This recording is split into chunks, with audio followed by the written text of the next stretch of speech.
What if I told you healthy soil alone can reduce pests, save water, and grow stronger crops without using chemicals?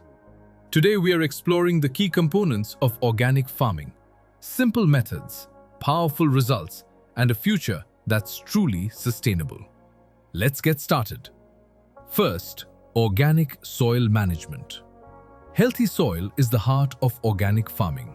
Instead of chemical fertilizers, farmers use compost, cow manure, crop rotation, and mulching. These methods improve soil life, hold moisture, and grow stronger, disease-resistant plants naturally. Next, natural pest and disease control. In organic farming, chemicals are a big no. Instead, farmers rely on nature itself. Beneficial insects like ladybugs, neem-based sprays, and companion planting protect crops safely and effectively.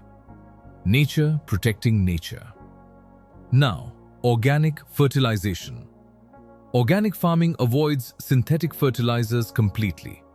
Instead, it uses compost, green manure, cow dung, and powerful biofertilizers like azospirillum and rhizobium.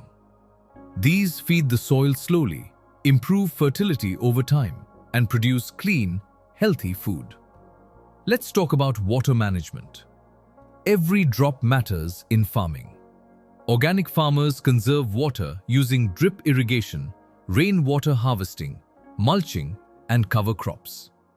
Less wastage, better moisture, sustainable farming. Now, biodiversity and crop diversity. Organic farms grow more than just crops, they grow life. Polyculture farming, agroforestry, and pollinator-friendly practices improve yield and ecosystem balance. When diversity increases, farms become stronger. Organic farming is not just a method, it's a responsibility. Healthy soil, safe food, and a better future for our planet. If this video helped you, hit the like button, subscribe to Discover Agriculture, and tell us in the comments.